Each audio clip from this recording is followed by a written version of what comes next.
देखिए, कल गृहमंत्री अमित शाह ने एबीपी न्यूज एक्सक्लूसिव बातचीत में ये कहा था अमेठी और रायबरेली पर कांग्रेस के असमंजस को लेकर पूछे गए सवाल पर कि देखिए कहीं ना कहीं इससे कंफ्यूजन नजर आता है कांग्रेस पार्टी का। सुनिए।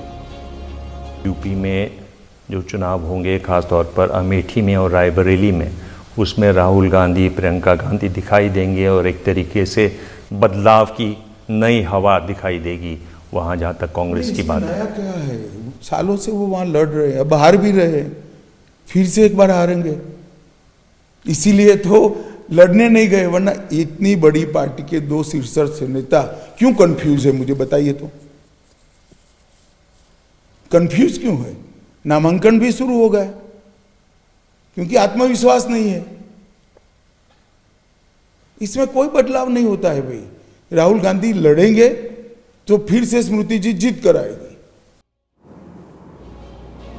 तो सुना आपने, अमित शाह की तरफ से कहा जा रहा है कंफ्यूजन, और कंफ्यूजन इस वजह से क्योंकि आत्मविश्वास की कमी है। राहुल गांधी प्रियंका गांधी में चुनाव मैदान में उतरने से डर रहे हैं। राहुल गांधी प्रियंका गांधी, सवाल बड़ा हो जाता है अमेठी रायबरेली पर। आखिरकार कांग्रेस के भीतर इतना सस्पेंस क्यों, और इसी को लेकर बीजेपी पूरी तरीके से आक्रामक भी है कांग्रेस पार्टी पर। प्रदीप जी।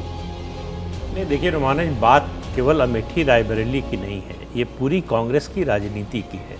नेहरू परिवार जम्मू कश्मीर से चलकर जो है इलाहाबाद आया और यहाँ पर बस गए और यहीं के होकर रह गए। सारी राजनीति, उनकी राजनीतिक कर्मभूमि उत्तर प्रदेश रहा। नेहरू जी के बाद फूलपुर छूट गया।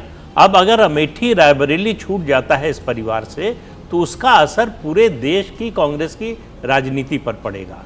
वो दो सीटें नहीं हैं लोकसभा की, दो सीटें कम हो या ज़्यादा हो जाए कांग्रेस की, उससे कोई राष्ट्रीय राजनीति पर बड़ा फर्क नहीं पड़ने वाला है। लेकिन ये कि गांधी परिवार ने उत्तर प्रदेश को छोड़ दिया जी, ये मैसेज अगर जाएगा जी, ये कांग्रेस के लिए बहुत अच्छा मैसेज नहीं होगा। मुझे लगता है चुनावी माहौल में विनोद जी ये तो फिर दया की स्थिति मानी जाएगी गांधी परिवार के लिए कि पूरी पार्टी चाह रही है, कार्यकर्ता से लेकर पार्टी के अध्यक्ष तक चाह रहे हैं, और गांधी परिवार, राहुल गांधी, प्रियंका गांधी चुनाव मैदान में उतरने कोई तैयार नहीं। देखिए, जो प्रदीप जी कह रहे थे कि बात तो ये, अगर उत्तर प्रदेश छोड़ता है गांधी परिवार, क्योंकि अगर प्रियंका और राहुल नहीं लड़ेंगे तो फिर गांधी परिवार माना जाएगा कि उत्तर प्रदेश छोड़ दिया उन्होंने। तो ऐसी स्थिति में निश्चित रूप से उत्तर प्रदेश में वैसे ही कांग्रेस नहीं बची है, और जो बची खुची भी है वो भी भगवान भरोसे हो जाएगी। जबकि कोशिश ये होती है कि उत्तर प्रदेश में कांग्रेस रिवाइव हो, और अगर उत्तर प्रदेश में कांग्रेस रिवाइव नहीं होगी तो देश के भीतर उसका रिवाइव होना संभव नहीं है जी। कभी भी कांग्रेस पूर्ण बहुमत तब तक नहीं पा सकती या जब तक कि उत्तर प्रदेश में वो 40-50 सीटें जीतने की हैसियत में ना हो। सही। तो ये कांग्रेस के नेताओं को आज से समझ ही नहीं आ रहा है। और मुझे लगता है कि इसमें एक अभी जो आप खबर चला रही थी कि किशोरीलाल शर्मा ने, जो केएल शर्मा जो गांधी परिवार के करीबी, उनको बैठक बुलाई 2 बजे रायबरेली में।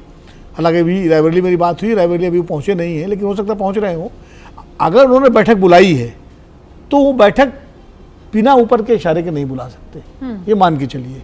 केएल शर्मा अपनी मर्जी से बैठक नहीं बुलाएंगे। नहीं तो आप ये कह रहे हैं उस वो बैठक तो इसलिए बुलाई गई है कि प्रियंका गांधी को राजी किया जाए, तो मतलब आप ये कह रहे हैं कि ये स्क्रिप्ट लिखना शुरू हो गई है अमेठी और रायबरेली से प्रियंका गांधी, राहुल गांधी ये उम्मीदवार होने जा रहे हैं। अगर केएल शर्मा जी ने बैठक बुलाई है, जैसा कि आपकी खबर चल रही है, तो आपकी सही होगी। हाँ जी। तो निश्चित रूप से उसमें जो है बिना ऊपर के इशारे के या संकेत के, ऊपर का मतलब परिवार, हाँ। वो बैठक बुलाने वाले नहीं। मैं केएल शर्मा जी को बहुत व्यक्तिगत रूप से जानता हूँ, वो बहुत ही वफादार हैं परिवार के और पार्टी के। तो वो बैठक तभी बुलाएंगे जब तक ऊपर से इशारा ना हो। तो फिर ये कभी हाँ कभी ना, ये वाली जो स्थिति बन रही है विजय जी, इससे के कांग्रेस को फायदा मिल रहा है, इस वजह से कंफ्यूजन क्रिएट किया हुआ है। जितनी चर्चा हुई उसमें 3 शब्द आए। अमित शाह जी ने कहा कन्फ्यूजन है, आपने लिखा सस्पेंस है, कांग्रेस के लोग कहते हैं स्ट्रेटजी है। अब इन तीनों में क्या है, स्ट्रेटजी है, कन्फ्यूजन है या सस्पेंस है? ये तीनों एक ही घटना के अलग अलग तरीके से इस्तेमाल कर रहे हैं। मुझे लगता है राहुल जी लड़ें, प्रियंका जी लड़ें, जो भी लड़ रहे हों, कांग्रेस को ये क्लियर करना चाहिए था। और यदि वो नहीं लड़ रहे तो इतनी इंपॉर्टेंट सीट्स पर पहले से अनाउंसमेंट हो, ताकि जो भी उम्मीदवार हो वो ताकतवर तरीके से चुनाव को लड़े, और जिससे समय तो उसे मिले। और राहुल और प्रियंका भी लड़ना चाहते तो उनके लिए भी कोई इसमें चोरी छुपे वाला काम तो है नहीं कि इस तरह से हो रहा है। या फिर मुझे वही सोनिया गांधी जी का इलेक्शन याद आ रहा है, जब वो बेलारी से लड़ी थी तो इतना छुपकर वो नॉमिनेशन किया गया था कि लास्ट मिनट पे सुषमा जी वहाँ पर गई थी, तो क्या उस तरह की तैयारी कर रहे हैं? और जो लगातार कमज़ोर होती रही है दोनों सीटों पर, जी सोनिया गांधी की सीट पर भी, रायबरेली पर भी कांग्रेस कमज़ोर हुई, और राहुल गांधी पर तो हार ही गए। वो 2019 में 1.5 लाख वोटों का अंतर एक ही चुनाव में पड़ गया। 2014 में वो 1 लाख वोटों से जीते थे और 2019 में 55,000 वोटों से हार गए, मतलब 1.5 लाख वोट का फर्क पड़ गया। और ऐसा ही राहुल सोनिया जी के उस पर भी सीट पर पड़ा। तो ये दोनों इंपॉर्टेंट सीट हैं। और जैसे प्रदीप जी ने भी कहा, ये दोनों सीट ही नहीं है केवल, ये पूरी स्ट्रेटेजी उत्तर प्रदेश में कांग्रेस की क्या भविष्य में भूमिका होगी, कितनी जगह रहेगी, लेकिन इस सवाल पर ये बड़ा हो फैसला जाता है करना ना है। सर कि वो जो 3 शब्द आपने कहा और उसमें जो स्ट्रेटेजी वाला शब्द आप लेकर आ रहे हैं कि बिना चुनाव लड़े भी क्या कोई स्ट्रेटेजी होती है जिसको अंजाम दिया जा सकता है, वो भी तब जब एक तरफ आप आक्रामक तरीके से पूरी बीजेपी की घेराबंदी कर रहे हैं और वहीं दूसरी तरफ अपने गढ़ से ही आप हाथ पीछे खींचते हुए नजर आ रहे हैं।